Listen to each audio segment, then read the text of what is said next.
welcome to Cowpens National Battlefield. On behalf of the Battlefield, I want to make sure that we thank you for coming out today. I know it takes a lot to come out on a cold day, especially even one that's clear. I get the pleasure of introducing Dr. Lawrence Babits. I have known him for about 10 years as Larry Babits, so I will apologize if I do not call him Dr. or Professor Babits and refer to him as Larry.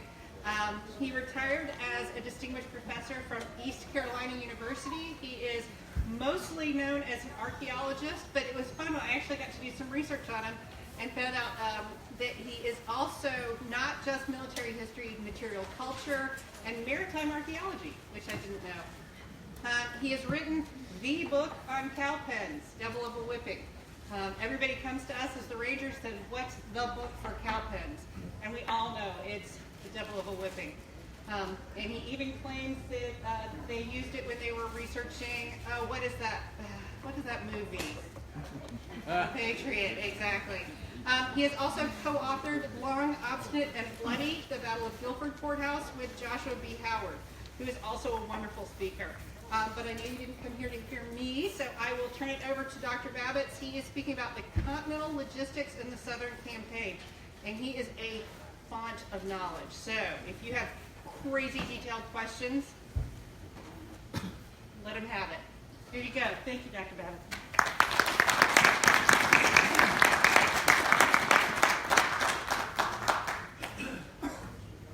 In some ways, my presentation is going to be confusing, I think. And the reason for that is that about 2 years ago, I saw a reference to colors going to various regiments, 6 sets of colors going to the regiments in the Southern Army. And I went, whoa, that's interesting. And we knew that they had colors at Hobkirk's Hill because that was mentioned. And in looking at it, then a whole bunch of other things turned up. And when looking at the material that's turning up, it became clear that there's a real paper trail for the things that are coming south in 1780 and 81. And that a lot of Green's complaints or begging for supplies and stuff was planning ahead. And Green's work as the Quartermaster General of the Continental Army in the North, which he did really successfully, went a long way towards preparing him for work in the South, because he was from Rhode Island, and that's a maritime community, especially in the 18th century. And he gets down here, and the one key operating terrain feature that you have to take real consideration of is the river system. And he started out learning the river system and where the ferries were, how many flats were on the river, how you could move them around. And this presentation is abstracted from the work that I've been doing. I hope that I'm about 75% done. And the one thing that I'm learning is that there's a lot more to what I'm working on. It runs 175 pages right now. And it's not just because there's a lot of numbers. But to look at the troops who come south in 1780, and this is concentrating on the Maryland Delaware Division soldiers, and after about December of 1780, the Virginia Continental Line to some extent. So when I say they got, I'm referring, unless I qualify it, they got this material and it went to the soldiers of the Maryland Delaware Division without making a statement to the differences. Now we know that in the case of the Delaware Regiment, their hats had binding that was gold. And we were able to do a couple of things with that because you can see that gold binding about clearly as being different at 200, 300 yards on a clear day. And so this, again, proves what we're looking at. But what I'll start with, when you're looking at the logistical aspects of a division, what was their basic equipment? And fortunately, on the 18th of March of 1780, while they were still at Morristown, they were equipped with everything from top to bottom, including some things that I don't really think that they were using very much down here, which included stocks, the black band that went around at your throat. But absolutely, the two glaring things that are missing that we use all the time. One is the garters, and the second one is the cockade that goes on your hat. But as an example, the Maryland Delaware Division was issued 546 hats. No, 2,621 hats, but only 546 regimental coats. And you go, wait a minute, that doesn't make any sense. But they got 59, they got almost 6,000 shoes, pair of shoes, and they got 2,300 plus hunting frocks. No, this doesn't sound right. And then, a short time after that, that they said, by 12 April, all the men were completed to 2 shirts, 2 pair of shoes, and 2 pair of overalls. This is before they come south.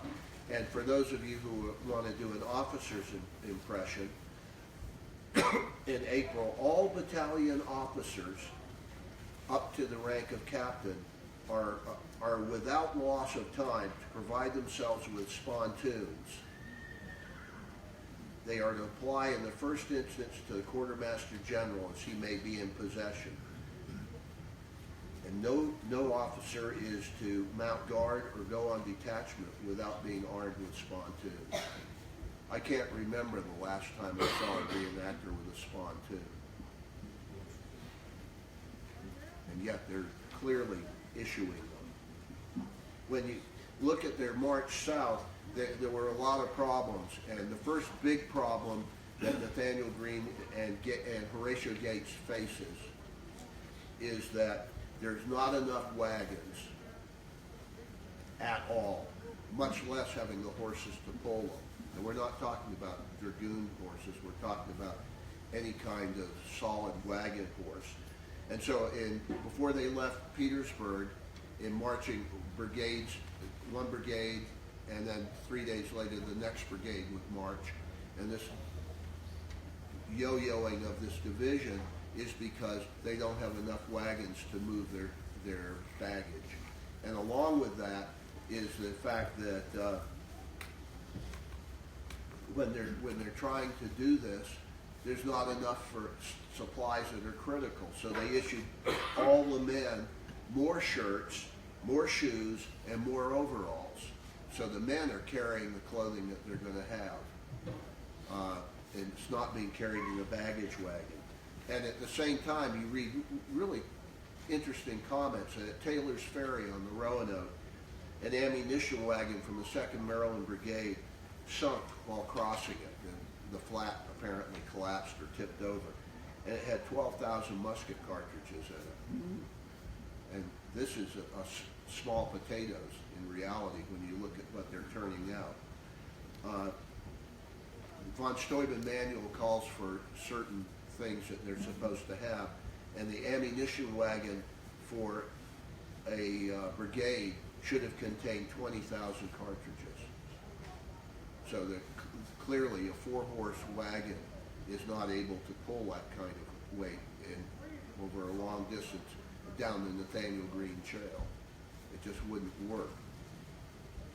And when the troops are marching, they set out each day before daybreak, and they marched from 15 to 20 miles every day, and then rested in the afternoon.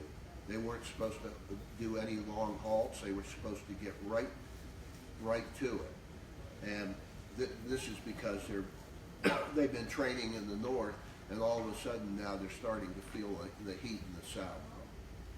At Hillsborough, when they finally got there, and this is an interesting comment on the Ranney portrait, which deals with Cowpens, where they have a person who is a boy of color who is saving William Washington's life. And not once in any of the material I have read is this waiter said to be a black. And given the time, I suspect that if that guy who fired that pistol that saved William Washington had been black, a number of people would have mentioned it. And there is another painting that was done 4 or 5 years later by a guy named Chappelle, and in that one he's portrayed as white. So I'm going to give you some references to waiters too. The respective commands established rules for the number of waiters, one for every captain and the subalterns of a company, that is your lieutenants and ensigns.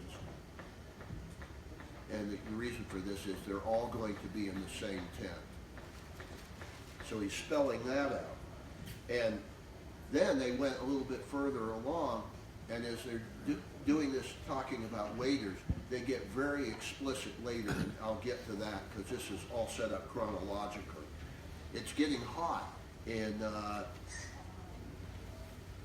Petersburg, and then they get to Hillsborough, and the general, this is DeKalb, recommended to the regimental commanders that he ordered the soldiers wearing overalls and such other heavy clothes that as will be useless in this campaign to turn them in. I suspect that the overalls he's talking about are the woolen overalls they had gotten in March, because the issue then was 2 pair of linen overalls to 1 pair of woolen. And so again, I'm making interpretations of this given the numbers. Moving through North Carolina, they began to realize that the number of regiments, given the number of people, is unmanageable, because you had 8 regiments, but you had fewer than 1,200 men. So they consolidated the two regiments and the Delaware regiment. They took them and they formed 2 regiments into 1. And they're getting ready to send the officers back who are supernumerary, and they would become recruiters up in Maryland. As soon as Gates got there to take over the Maryland-Delaware division and the artillery going south, that changed, because he said, oh, well, they're going to send all this stuff down to us from Maryland and Delaware. These things are coming. They've been promised to us. Well, Gates made the mistake of believing that, because very few men ever came. But they are getting continuous issues of clothing, especially shoes and shirts.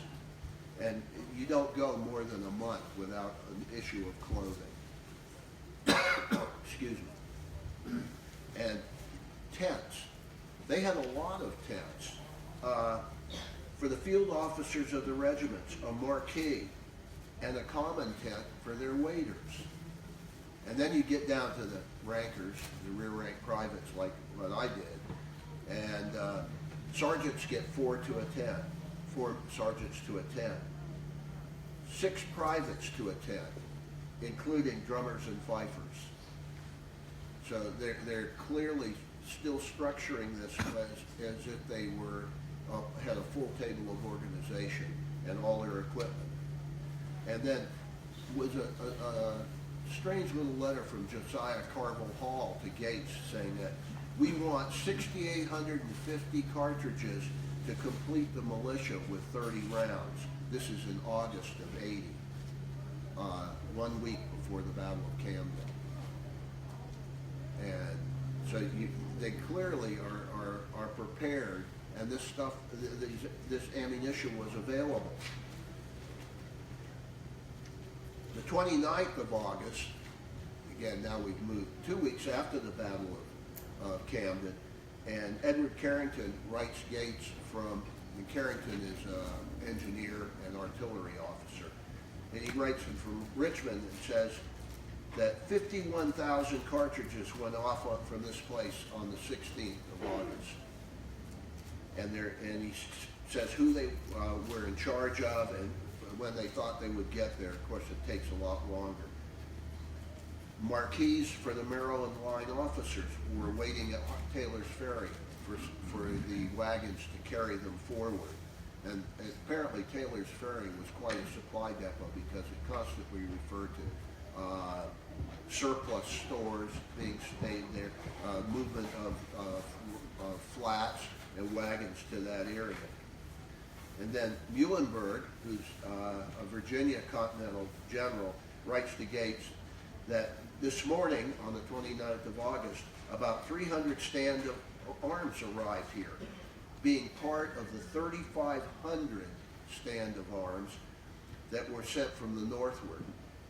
If you play with Fold 3, this wonderful thing, computer gizmo thing that you look up on the internet, you can find unbelievable things. If Fold 3 turned up all the issues in November, December, January, and March that were coming from Philadelphia to the Southern Army.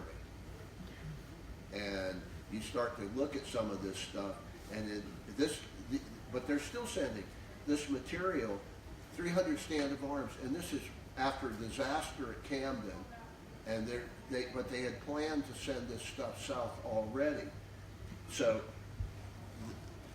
it's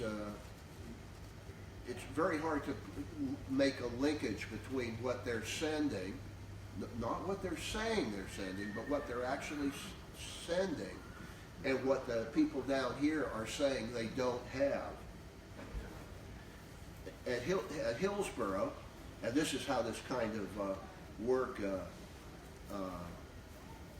has benefits when you look at just one aspect of it. Carrington wrote from Richmond that a brigade of wagons loaded with 300 muskets and cartridges was on its way from Richmond to Hillsborough, and this is on the 7th of September.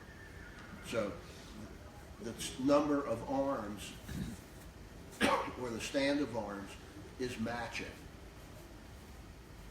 And when the numbers match, then this is the number that is moving south. And they're not following the von Steuben manual because each regiment was supposed to have a wagon with an arms chest, and each chest to hold 25 firearms. And these were supposed to hold the weaponry of people who were sick or in the hospital or on detachment where they weren't going to need their weapons. So, but when you start dividing 300 muskets and put them in arms cases, the numbers start to get problematic because you're looking at a 4-horse wagon that's bringing them. Muhlenberg's also writing some other interesting things.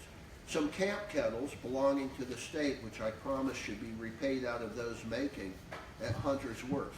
James Hunter was a blacksmith in Fredericksburg, and he's contracting to do all kinds of things, and apparently was doing it because he had sent out 500 kettles and he had received 500 and he kept 100 of them, and he sent the other 400 on to the Continental Army. Governor Nash was written by Gates from Hillsborough that there are about 700 spare arms in store in Hillsborough. Some of them are out of repair. But out of these, the disarmed soldiers of General Smallwood's brigade will be armed. Okay, the Maryland-Delaware Division is deranged. They only have like 750 men, so they reduce it to 2 battalions of 1 regiment. And yet, when it's really interesting because you have 1st Battalion and 2nd Battalion, and you look at the company commanders in each of these battalions, and each one is known to be from 1 regiment in the old Maryland-Delaware Division. So this new Maryland regiment is the cadre that they hope to build up the Maryland-Delaware Division from. And then they're also making light infantry clothing.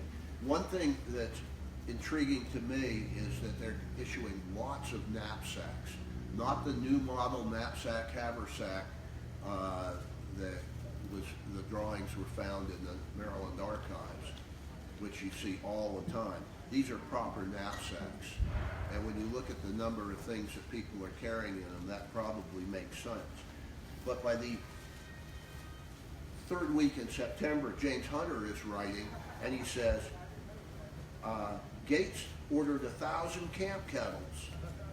I can provide them, 150 of them a week. Now that's a big chunk of kettles going out of Fredericksburg coming to the Army. And there's a little bit more to that because you'll see shortly that they describe pots and kettles of 2 and 3 gallons that are being made up. For Cowpens, when you look at this, the formation of the Maryland regiment of 2 battalions, there were also 2 light infantry companies. And these 2 are the start of the 5 Continental companies that are going to fight here at Cowpens.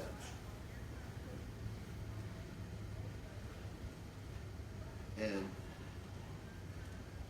okay, on the 30th of September, they issued replacement arms to every soldier in the Maryland regiment, to the men who needed them, because 3 chests of arms had come in that day. And these are almost certainly Charlevilles of whatever year you want to call them. They weren't making real distinctions about those at the time, but they were being issued Charlevilles, and they were certainly being issued French accoutrements too.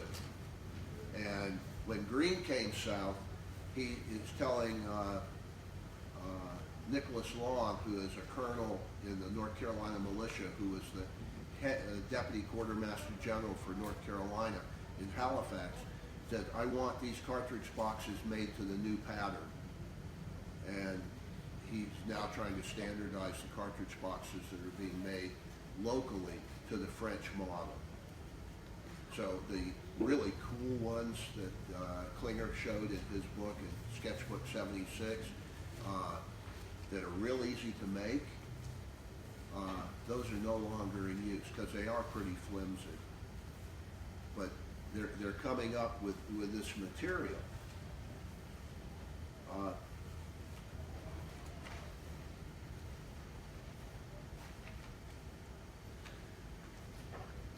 Okay, Muhlenberg writes Gates again from Richmond at the beginning of October.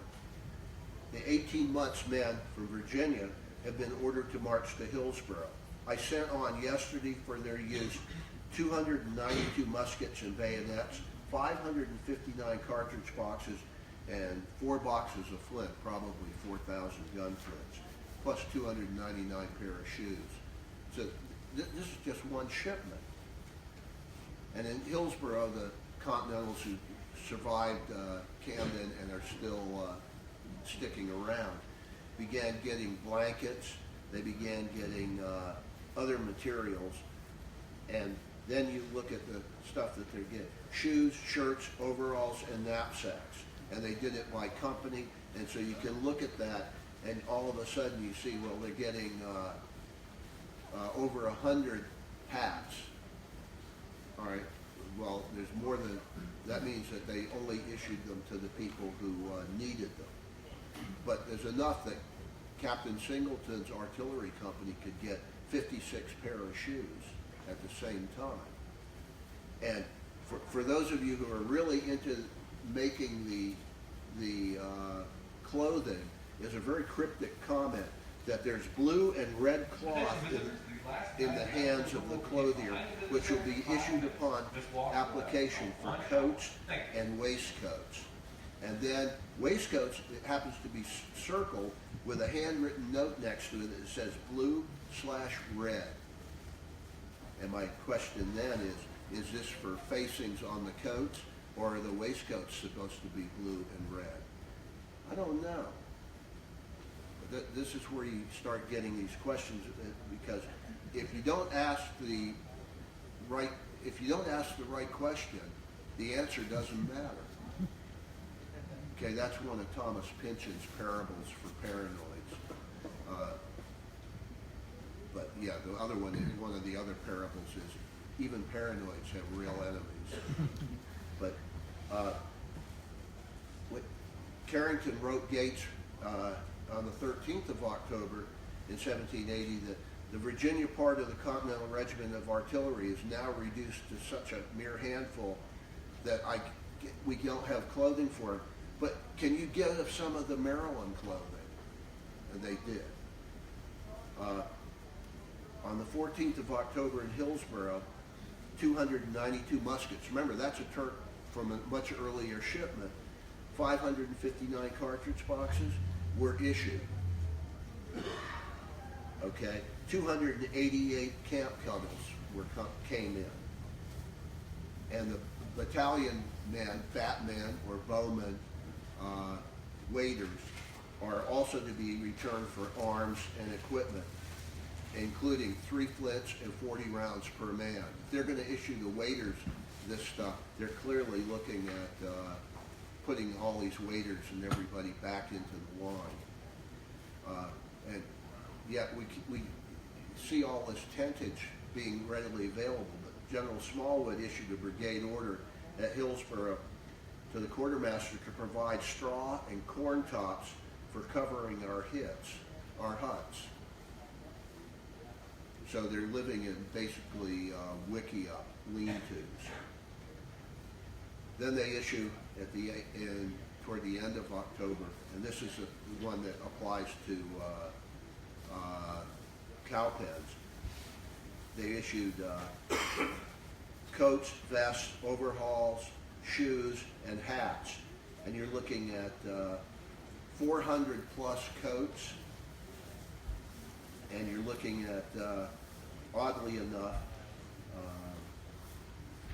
about 215 hats. So the number of hats doesn't match the number of coats, because either they didn't have them or they're going on. And then for the next 3 or 4 weeks, they're constantly issuing them shoes and hats and everything. So this stuff is there. It may be coming in dribs and drabs, but they're issuing it. And now the waiters, and this is one of the little talks. It said, an abuse has long prevailed in the Army. Gentlemen are sometimes indulged with waiters from the line. Sometimes they detain soldiers as waiters without permission, and sometimes the soldiers, to get out from their duty, offer their services to anybody who has any pretensions to public pay or privilege. And he says, this will put it in my power to march all the effective men in place of batmen, etc., of 6 feet and 1 inch, and replace them with light boys who are proper for waiters. So clearly they were aware of this, but I know that in Vietnam, people who got some fairly high decorations or re-enlisted were made by colonels, orderlies, and stuff like that, because that's why they re-enlisted, to get off the line and be in a reasonably safe position. But this is something that's going on. And then you read another one, and they're putting all these men in ranks, and then it's followed up by 264 pair of shoes have to be issued. They don't have that many men, so they're starting to issue 2 pair of shoes for people. And then the officers give them something to carry. Every officer now under marching orders who hath not a spontoon will be furnished with this necessary weapon, and will deliver sword blades to officers too. And why sword blades? Because they're no longer having officers with small swords. The officers in the Continental line, the Maryland-Delaware line, are to be issued with dragoon sabers. Why would that be? Well, because they were finding themselves in hand-to-hand combat, and these little rinky-dink small swords that are basically decorative especially if you've never had many fencing classes, or they're getting broken, they're not being effective, people are getting hurt, and so give them a weapon that you can use. It's not just in order. It's happening. There's a sword shown in Newman's Swords and Blades in the American Revolution that belonged to Peter Jacket, a company commander in this battalion, and it's marked 3DLD, 3rd Light Dragoons.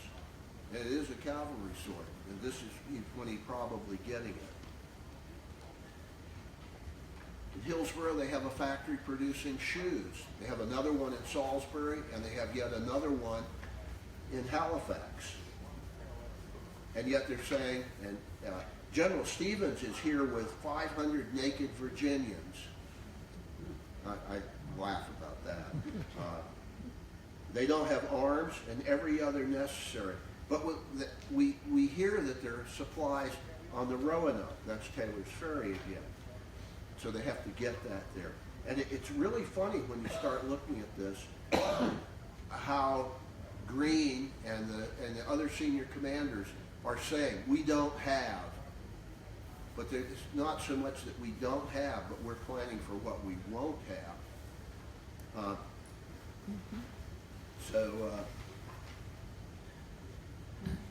On the 26th of November, 1780, a wagon conductor named John Fessy took charge of a shipment. It included 6 regimental standards, 12 division colors, and 144 camp colors. So if you're looking at making a camp, a Continental Army camp, then you have lines that can be marked out by the camp colorman by the camp colors. And each battalion, or each battalion in a regiment will have individual colors. And an example of these, you can see the Waxhaws flags that were on display in South Carolina that some unknown buyer bought. When those first came on the market, they wanted $750,000 for the set of them. These were captured by Panasta Tarleton, and they were in his family. And the more their contacts heard, yeah, we'll raise the money for that. It then went to $750,000 a flag, and then when they auctioned them off, they went for about $1.5 million. And that's a rumor, but I believe it. Nobody knows who bought it, the colors, but I was asked by an intermediary for another intermediary if these were lost with honor.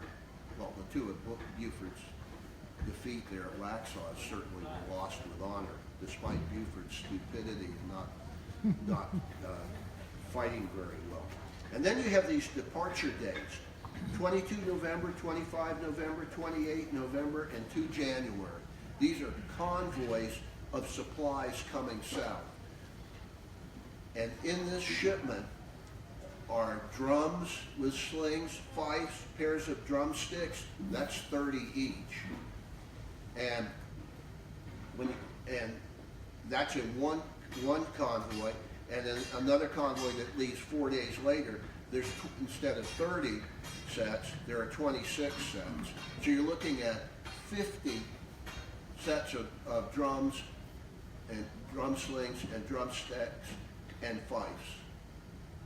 That should answer the question once and for all if they had fifers and drummers active in the South. I would say that they certainly thought they were going to. But muskets with bayonets, horsemen's belts, carbines, pairs of pistols, 41 spontoons, and tin canisters with straps and without straps. Those are those little square boxes that sergeants and reenacting units carry to carry extra cartridges. And then you get a little bit further down, and here's horseman caps, 212.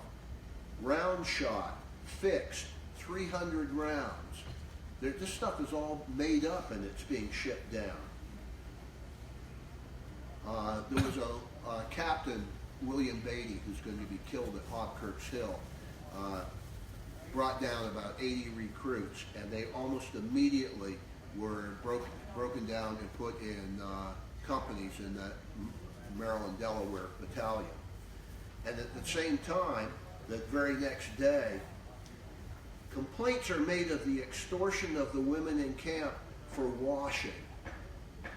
I do hereby order and direct that $40 per dozen shall be the established price for officers' clothes and linen. Half that price for non-commissioned officers. The women are to have soap provided, and such as refuse to comply with these terms are excluded from drawing rations and are to be drummed out of camp. So you don't think of, the logistics of how do you keep your clothes clean and where do you get the soap from, that the Army is taking care of this. Then, as soon as the weather permits, the troops will be exercised twice a day by companies between the hours of 10 and 12 in the morning and by battalions between 3 and 5 in the afternoon. They are not to be kept under arms less than 1 hour nor more than 2 hours at any one time. And I looked at that and said, oh, they're getting serious now. That's a lot of drilling. They keep calling for, what do we need? What do we need? What do we need? And there's lots of stuff coming south. Sent on with Colonel John Green's 400-man detachment. 456 men, including wagoners. They had issued these Virginians a jacket with sleeves, one shirt, a pair of linen overalls, a knapsack, a blanket, and a pair of shoes. The men are all armed with gun, bayonet, and 40 rounds, and they had 8 wagons full of stores. And this is in mid-December. These guys are coming south, and I think that some of them are probably going to end up in Wallace's Virginia Company, who fought here. Each company is to have a drummer and a fifer. They're spelling this stuff out. A lot of this is coming from orderly books, which are like a pension document. It's boring as all get out until you find this one key statement. But at Charlotte, on the 16th of December, the 1st Maryland Battalion will furnish 2 companies of light infantry, and that includes the men who have already been detached. And the 2nd company, Captain Anderson, the 1st company by Captain Brooks, and then the 2nd Battalion will furnish 1 company, include those already detached, and they'll be commanded by Captain Dobson. And then you have Kirkwood's company. They have just made the numbers of these up to 60 men. And these are the guys who, before Christmas, are marched to the Pacolet. And they're the ones who are going to fight here at Cowpens.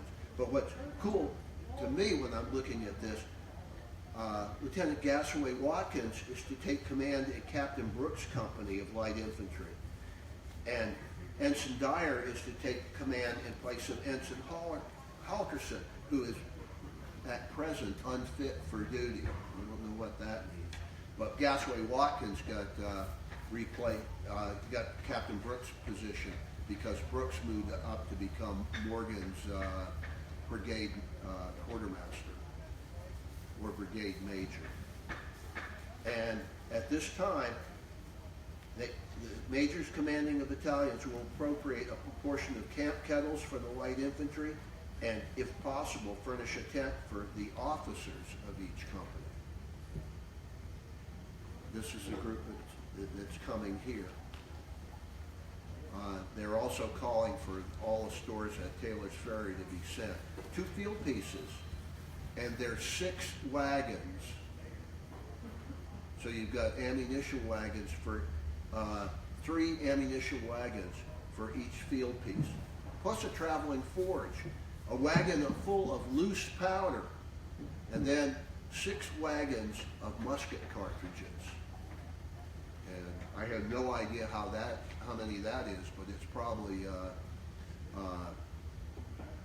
maybe 90,000 cartridges.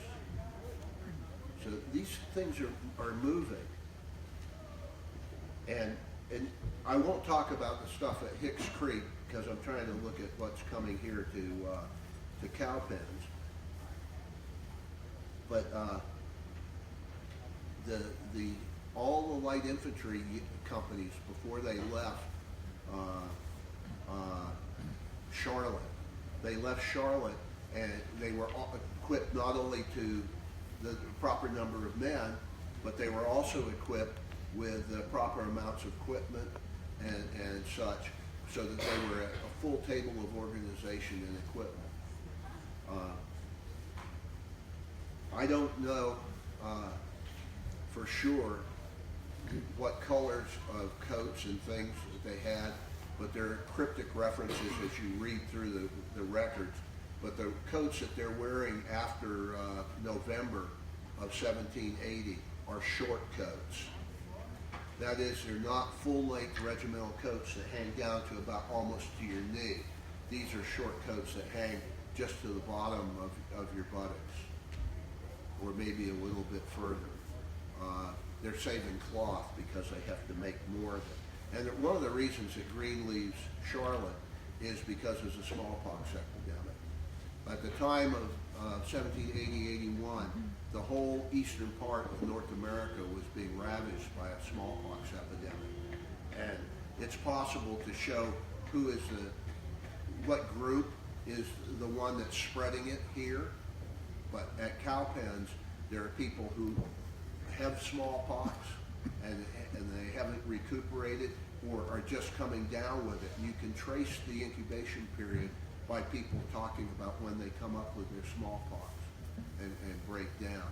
The reasoning why the Marylanders don't mention this very much is because the Continentals up north and all the men who went north were inoculated so they would be immune from smallpox.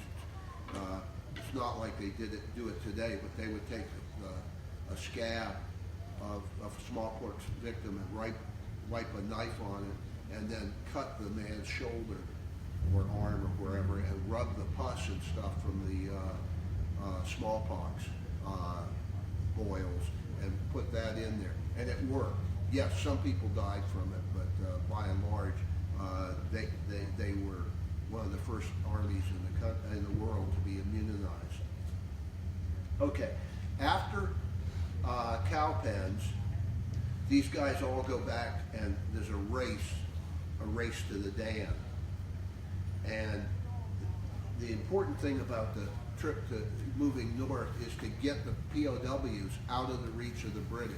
And this is the reason that Cornwallis is so adamant about pursuing, is that he wants to get those 600 plus POWs from Cowpens back and put them in the ranks. He failed, and that's part of the flaw in Cornwallis's planning, because Americans move faster and a little bit further. And some of the people who have read about supplies getting to the man in the firing line in World War II and World War I and Vietnam, they're getting the leftovers. But you go to a brigade headquarters or a regimental headquarters, and everybody has all the neatest kind of cool toy equipment, and the guys who really needed it weren't getting it. Well, in the future, you will give it as a positive order that no officer will presume to give orders for issuing public stores unless he is appointed specifically to do so by the general commandant, meaning Nathaniel Greene. And then he writes a short time thereafter to General Mordecai Gist, who's up in Maryland recruiting, that wagon masters and agents at the various stopping points are ripping off the supplies as they're coming south. And there's clear evidence from other examples that they're doing that. Okay. For those of you who are portraying Continentals, there's some other things that these things turn out. Take the flints out of the weapons and put wooden knockers in them and practice the firing motions twice a day. Flints are something that you have to get brought to you. A wooden knocker won't make any difference. The race to the dam gets really hectic because Greene didn't know where Cornwallis was, and he knows that Ujiji is bringing up the main force from Chirac and moving them north. He wanted them to meet at Salisbury, and then the British are moving faster than he thought, so he tells them to go to Guilford Courthouse. In the meantime, there's a whole spate of letters back and forth saying, send this stuff forward here, the rest of this stuff get it across the Roanoke River as fast as you can. And apparently the Americans were pretty successful, because most of the supplies that they wanted to have come south are getting there. But in the face of the British invasion of North Carolina, they're sending them back.